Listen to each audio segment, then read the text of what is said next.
First of all, I want to thank you all so much for having me today. It's a great honor to be here with you. I asked myself a lot recently, what defines us?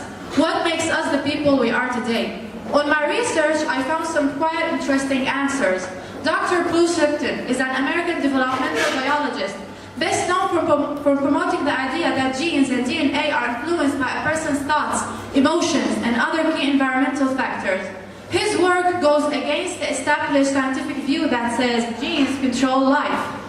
On his book, The Biology of Belief, he explained why scientists from all over the world moved way too sharply from considering environmental factors after Watson and Crick revelations on DNA genetic code. The notion that says genes control biology has been so frequently repeated that we ourselves forgot it is just a theory, it's not true. And in the next following presentation, I will spotlight some ideas that were mentioned in Dr. Bruce's book to explain why it's just a theory.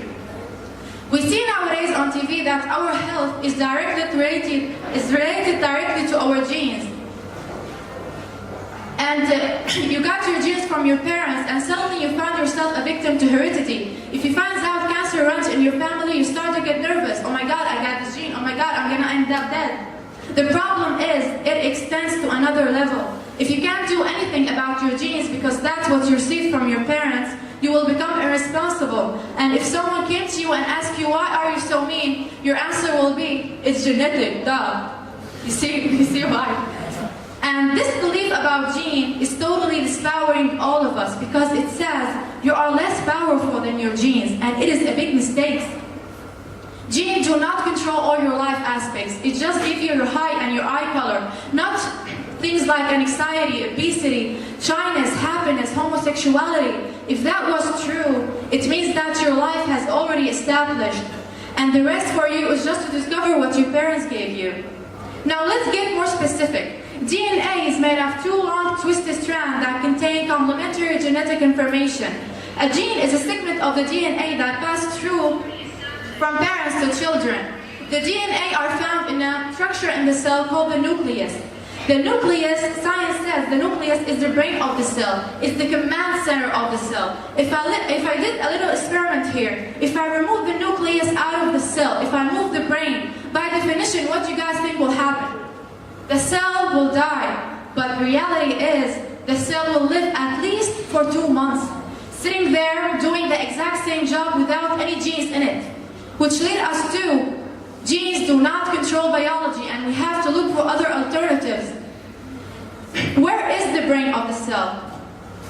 The cell is a machine made out of a protein. When you look in the mirror, all that is due to your protein. Your protein gives you a physical structure. When protein changes, it can do jobs.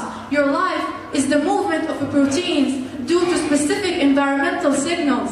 The brain of the cell is the skin of the cell, the membrane. The membrane or the skin can read what's going on outside and tell the proteins inside the cell what to do. So I don't need the nucleus for the intelligence. I don't need genes for the intelligence.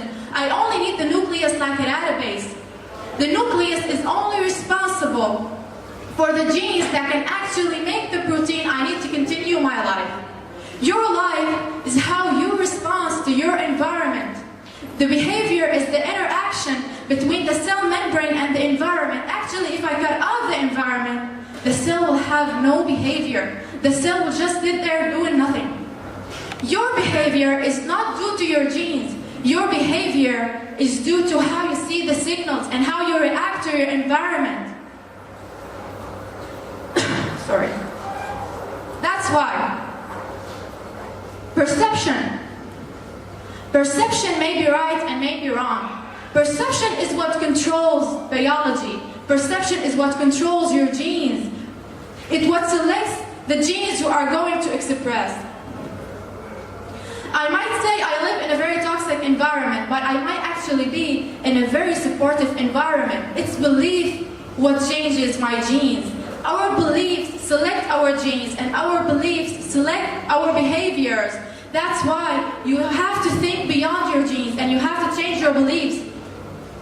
If you are in a stressful situation, your immune system will get affected, and you will be less intelligent, and you will shut down your growth. but you can easily look at the brighter side of the world.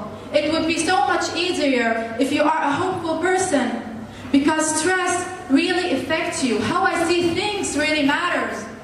The things I see and feel is changing who I am.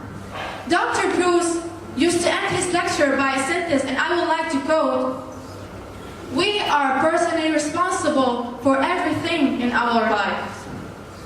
And that's why you have to think beyond your genes and change your beliefs. Thank you.